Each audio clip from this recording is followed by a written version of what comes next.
Welcome to Media Men Online. I'm Dan, this is Jeremy. And the spoiler-filled Dexter rant that I just had will never be heard by anyone because Skype decided to stop recording. The spoiler I will say is Dexter New Blood, Season 9, Episode 10, fucking sucks. Spoilers ahead for Nightmare Alley 2021. Starring Bradley Cooper, Cate Blanchett, Willem Dafoe, and all these other awesome actors. This is an actor-driven movie. We don't get that much anymore, right? We got a character that someone else wrote 40 years ago. Let's put someone in there. But don't make him look like the character. Wait, what was written 40 years ago? I was just talking about comic book movies. An ambitious carny with a talent. I'm confused. What? No, I was saying this is an actor-driven movie. And then I said, unlike the movies we usually get.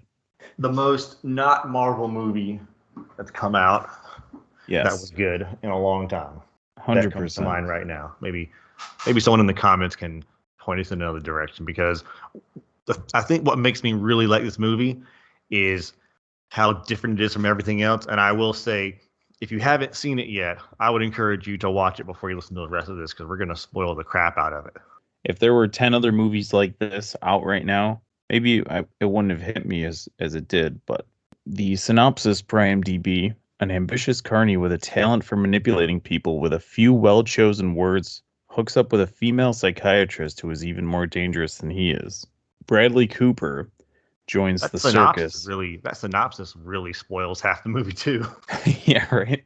Oh, he hooks up with a psychiatrist. Oh, so he's going to cheat on this girl. Find out 10 minutes in the movie if you read the synopsis. Hooks up with a female psychiatrist. Oh, he hooks up with her. And she's more dangerous than he is. Oh, so she fucks him over. Oh, there's the movie.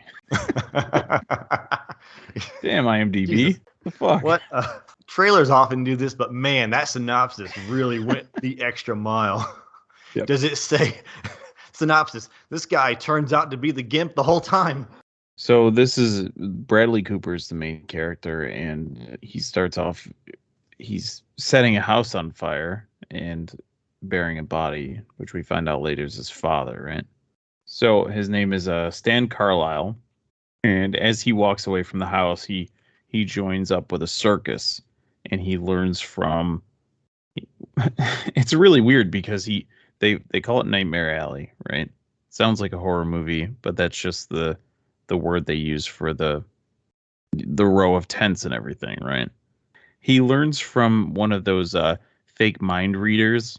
It's a woman, husband and wife couple. They I wonder if these are a bunch of the tricks that they actually use, or if this is just the way, because you're not supposed to reveal any magic tricks. So Guillermo del Toro might be in trouble if this is really how they do it. But Bradley Cooper picks up on a lot of these tricks and the talents of these people, the kind of the swindling nature that they have. My first note is this lady's giving hand jobs for a dime and says he's trouble. Yep, when Bradley Cooper first meets the woman, her husband leaves to go to the store or whatever. Bradley Cooper pays a dime to take a bath in her house because the sign out front says bath for a dime. Mentalism and bathtub giver. That's what they do. Yes, and a handy. But they were in a house, right? Mm-hmm. They're traveling. They're with the circus or a carnival, so they move. But she was in a house. She definitely was, yeah. Yeah, because I was wondering, because I'm trying to remember, did the house travel with them? I don't think. It's so. Like the bathtub never comes up again, so I was wondering about that. The entire movie is basically a sideshow of characters warning our main character to not do what he's doing as he does it. So he essentially uses those talents to become a con artist, and he starts to move up the ranks, if you will. He meets Cate Blanchett's character. He does a trick on her, and it's all based on he meets his lady in the circus. He marries her. She helps him with the act. So if she says any keywords, she can help out with, what. So let's say Jeremy brought his wallet she can help him by saying certain words. He has to guess what's inside the wallet by pretending to be a psychic. It's things like that. And she Now that is how a lot of mentalism works. Nowadays, they basically have someone in the audience like just saying it into an earpiece. yeah. But back before they had electronics, I'm pretty sure they did do mentalism based on well, the most common way to do it is which is with a plant. Mhm. But you can also do it by using keywords. It's kind of a limited language. Like they make it seem like you can say anything and everything with it, but I think in reality the language is a little bit more limited. Oftentimes what they do is they'll have people who are just kind of milling around before the show. Like they'll sit down, like they'll make sure a seat is open. Someone and then a person with the act will sit there, have a casual chat, and try to pump information from people. And they'll have a handful of people just doing that before the show, trying to pump information so they can reveal the information in the show, basically. So like the act starts with the mentalist already knowing all the facts. I haven't actually seen. I'm not a big Magic fan, but I do enjoy Magic. I really love Penn and Teller's Fool Us. And I think it was on TV. It had like a documentary where this guy was like showing how tricks are done. I've always enjoyed those. I enjoyed Magic up until it kind of you got like all those weird emo guys that are way too intense. Once the shows got like really big and overproduced, I'm just kind of I don't like it. But like I don't know. I mean I'm always gonna remember the amazing Jonathan, who was like a comedian slash magician. Of course, obviously Penn and Teller are probably, to my knowledge, some of the best to do like the magic comedy combination. I think that like just straight magicians aren't as big as they used to be because life is more exciting and everyone, spoils stuff on Twitter. But I mean, people used to. I mean, you remember when you were a kid, like all this video game is so realistic, and you watch it now, and it's like 3 polygons in a vaguely human shape. It's the same thing with magic shows. It used to be, oh wow, how did he do it? And now it's just blindingly obvious because you've seen it on, the Prestige or whatever. He does his mentalist trick without the help of his assistant on the psychiatrist, and they end up meeting up with a politician to try and pull a fast one on him. Oh, she was basically trying to work him and find his weaknesses. She talked to him to figure out that she needed to try and tempt him with alcohol. Yeah. She realized he has it. She figured out that he had issues with father figures, so she pointed him towards dangerous men that could become father figures. Right. Whereas if he had mommy issues, he probably would have pointed him towards, the wife of someone dangerous instead. Yes. So Willem Dafoe's character, his act is he has like a monster in the pit. And it's really just a homeless guy that he's been giving, was it LSD? Opium, I think, right? Opium, yeah. And the guys, what did he call him? What's the word that they used Geek. for him? Because they called him a geek. A geek, yeah. And Willem Dafoe explains the geek to Bradley Cooper when they're having breakfast. So the geek is this homeless guy on opium, and they throw a chicken down to him, and he like eats the chicken alive. It's really odd. So yeah, I don't think you can eat a chicken without getting sick. Like, don't all chickens have salmonella? Yeah, I don't think he cares. Like, I think like if you had a choice between eating like a chicken and a rat raw, you should eat the rat raw because you might not die. Really? Yeah, I mean, don't try this at home, kids. Maybe Google it first. But my recollection is that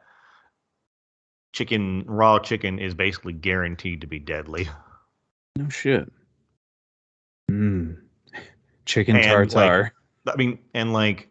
Obviously mammals and reptiles generally have like parasites and bacteria that aren't good for you, but like fish are fine because, we don't live in the ocean, so the parasites aren't used to messing with mammals or whatever. So he eats the chicken, and that's the show, and it's really bizarre. It was quite the shocking way to start off a movie. This is right in the beginning. And then after the show, he kind of follows the people back and gets confronted. Like, hey, why are you following us? Get out of here. Actually, you want a job? Everywhere he goes, he just gets offered a job. Like, how are there any unemployed people if you can just walk up, stare at them like a Skyrim character, and get a job? But the answer is that he's like really good looking or whatever. Yep, that's true. He has an event with the geek. He's like he tries to be nice to the geek, and the geek basically picks up a rock and hits him with it, which is rather rude, but opium being what it is. And then he hits the geek really hard, which, maybe 20 minutes later, the movie results in they have to take him to the doctor and they just kind of dump him outside there. Yeah. So then they talk through how they get the geek hopped up on opium. They make it a point. He said, you always have to tell him it's temporary until we get a real geek. And that's like, he said, that's real key. You got to tell him it's temporary. Basically, pick up an alcoholic and use the alcohol to dose him with opium. That kind of introduces the process of a geek, because while he's going through the carnival, sort of climbing the ladder, flirting with women, banging his mentor's wife, he improves the show in a couple of ways. He saves the day by using mentalism on the cop. But while all these things are going on, he kind of has his arc from guy who showed up to super duper mentalist. The geek is, he's sleeping in the room where this geek is like losing his mind. Like, I don't know how you get any sleep while someone's being dosed on opium and alcohol, but he does it. Yeah. So he wakes up to the geek like beating his head on the bars or like flopping around like a crazy person. I didn't know opium had that effect on you. I thought it just kind of weirded you out a little bit. Honestly, what I saw in there I thought it was more like schizophrenia, or what's the one where like you have these really crazy paranoid thoughts like the aliens or the CIA is in your teeth or whatnot. Oh, sure.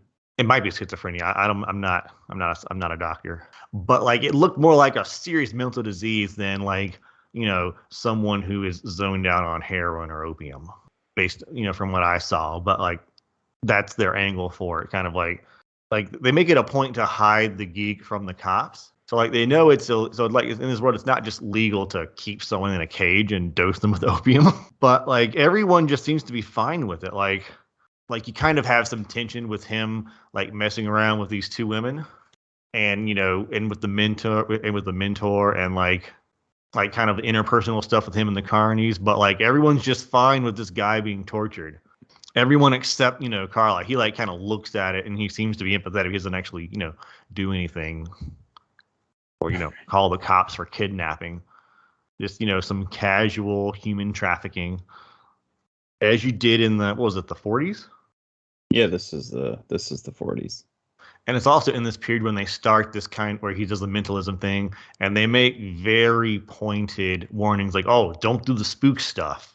They don't really tell you if it's immoral or if it's dangerous. Well, they say it's dangerous, like, oh, it messes with your soul, but like they do tarot cards, and like those are fine. But like pretending to talk to a dead guy, that's too far. The cards told me that you shouldn't do this, and like I have in my notes several times, like, why is everyone okay with torturing a guy, but saying something like, I'm getting a J, a Justin or a Jake.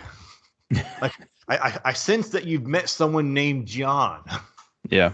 And or a Mr. Smith. Tell me, did you have a mother, or were you hatched out of an egg? It's kind of, no, that's too far. But the torturing is fine. He gets all these warnings, but he just kind of starts doing it anyway because he really wants money. Yeah. So while he's on this path of kind of using mentalism in a way that people say he shouldn't, but like he really likes the results of doing it. Like it's like the dark side of the mentalism force. He gets married, he gets this big show in the hotel. They show a lot of wealth in that. They have the carnies come and visit them, and he like has a 12-course meal ordered up to the room. And they're living in a hotel, which is pretty expensive. Is he doing that show in the hotel the whole time? Like, it seems weird. Like, he just do the one show in there every time. So I guess it's like being like a magician on at a vacation resort where it's a different audience every time, but you're in the same place. Is my guess what that is. But I thought it was weird. Like, they just say it's a hotel. It's not like a resort. Did people used to go on vacation just to stay in a room? I don't really quite get that. Maybe there's a lot of snow. Maybe it's a ski resort, but they don't really say why they're in that location, but they just kind of are. While he's doing this show, there's a psychologist comes to the show. He thinks she's just an audience member who wants to challenge him, but you find out later she's actually coming with a judge because someone's heard about him and they want his services if he's real. They do a big aggressive test and he passes the test, and so she gets mad at him. And they have this like really weird scene where everyone's just watching him just berate this woman. Like, you think you want to be powerful? Well, you're not powerful. How do you like them apples? But like everyone's watching, and then they all clap like, yeah, show that bitch who's boss.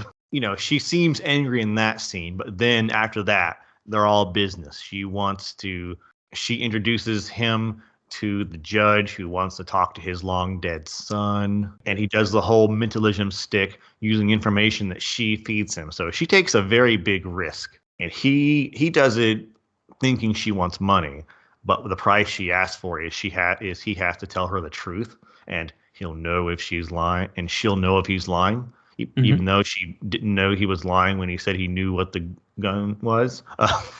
Yeah. Because he makes some educated guesses. If you've ever watched Monk, it's the same thing, or the Sherlock movies where it's like, I saw chalk on your shoe, therefore you must have been a professor on the third wing and you're right-handed because the chalk would land on the other foot if you were right-handed, because no one's ever kicked something with chalk on it. So like the weird things of, oh, it's possible this could happen if you did this, therefore I know for a fact. It makes sense like in a mentalism movie where it's like, but if you really think about it, he just guessed what she had like in the pocket, because she gives him the old, what's in my pocket riddle. And he's like, and he guesses it exactly and then berates her.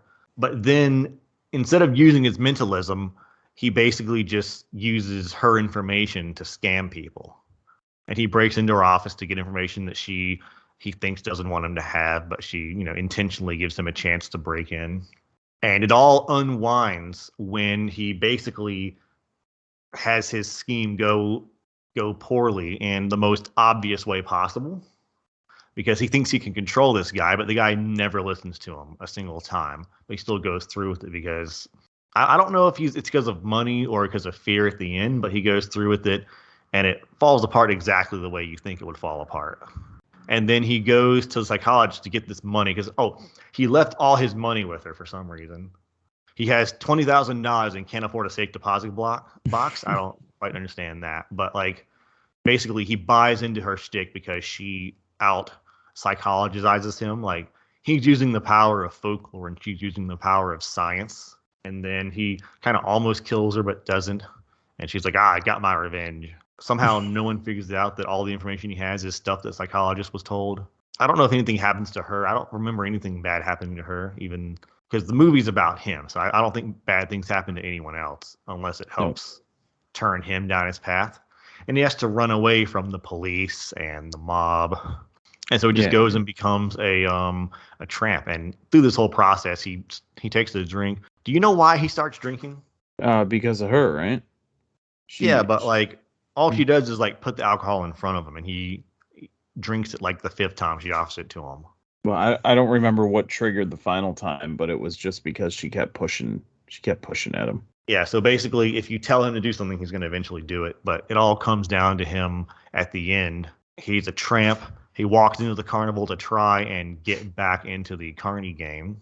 And the guy says, he trades his watch for more alcohol. The watch, his dad's watch that he's had the entire movie. Trades his watch for just to swig some alcohol and be a part of the hobo community or whatnot. Like towards the end where he's sitting around the fire and the head hobo is like, "Hey, no more freeloading. What you got?" And he starts to unzip his pants, but he gives him the watch instead. Yeah. So what was on the wall again? So he tries to rejoin the carnival, but he looks like absolute shit because of what he's been through. Big shaggy beard, just teeth are all jacked. What was on the wall that in that dude's office? I'm trying to remember. Oh, the baby in the glass jar. Oh yeah, and Bradley Cooper's like, "Oh, I know what that stands for." And the guy the guy denies him at first, and then he's like, "Oh, I have a job for you, but it's only temporary. And if you've been paying attention, which this is a 2.5 hour movie, might have been hard to remember all this all the time ago. But he's like, it's only temporary. You know what a geek is? If you're invested in the movie, it's like a little bit disturbing and a lot of it heartbreaking because Yeah. Bradley Cooper's like, it's perfect. And he's just laughing. He And says, "I was born to be a geek. Like I was yes, born yes. for it." And it fades to This black on Bradley Cooper laughing. so this is the only. I don't know if you're familiar with the concept of a Greek tragedy, Mm-hmm. but the Greek mythology had a very constant rhythm of people don't have free will. The gods have free will, but they don't exercise it. So, people when they follow within what they're supposed to do, they kind of succeed. Yeah. Um, like a good example is in the story of Troy. This guy, like, one of the gods give him the power to win the battle, and he starts, like, massacring the enemy army, Mm-hmm. and then he starts climbing the walls to this city. When the walls were built by a god, he said with the promise, the walls will never break and and no one will ever cross them. Mm-hmm. So when he starts climbing the wall, he obviously has the ability to cross over it. But the gods see that and say, no, no, that's not within our plan for the city. So they take away his power, and I think he falls, or he gets, chopped up or something like that. That it's a repeating thing. If you're not within, sort of your lane, then the gods kind of strike you down. So and this is a Greek tragedy in that he has a lane he's supposed to be in, but he keeps on doing the spook shit, and that leads to his downfall. The flaw is that as a human, he's always going to step outside what he's supposed to do. So it's a Greek tragedy in that he couldn't do anything else, even though he's Right. not supposed to. Really enjoyed this movie. It's so much different than anything that's out right now. The last time I've seen a movie like this, especially one that takes the time with this character and turns out so tragically at the end, that I didn't expect the ending because of how odd, you know? It's odd to people who've seen Marvel movies for the past 10 years and The Matrix 4 where there are no consequences whatsoever. And it is And worth a watch. I hope and people it's watched really it. good. It is done extremely well. It does have some slow parts. I think that's more due to the fact that my attention span ain't what it used to be.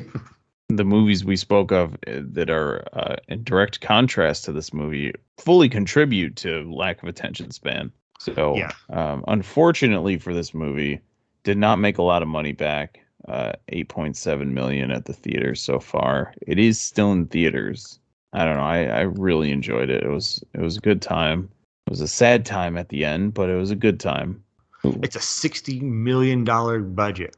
1-6 or 6-0? 60. Oh boy. I saw a headline a while back that, like, Marvel movies have been something like 30 or 40% of the total cinema take so far. I will say this: Nightmare Alley is not a movie that you need to see in theaters. This movie, you could watch this movie on your cell phone on a plane with headphones, and I think it would still hook you and Yep. carry you through. You would miss some of the cinematography, but it's not striking like The Green Knight or Dune is. There's no spectacle in this one, in my opinion. And it did also go up against Spider-Man and The Matrix for what that's worth. But I'm just making excuses for it. It's a very good movie. The Matrix was Um, also a tragedy. yeah, that's true. Jesus. It's the third movie in a tragic series, completely unrelated to a movie of the same name. 7,000 ratings on IMDb for a 7.4 out of 10. Deservingly so. This movie is an 8 for me. I'm gonna Um, give it a 9. as long as we've been doing this, I don't think you've given a movie a 9 yet. That I that is mean, amazing. it does exactly what it's Yep, setting out to do. sure does. Um, I Fantastic. do I do feel like, based on my one watch of it, I Mhm. think it hammers things home so hard that, like, I get that I think you could trim it a little bit and get Sure. a better movie. So, fantastic. Please, I hope you watched it before going to see this, but Yeah. my goodness. All right, so on that note, we will catch you guys later. Goodbye.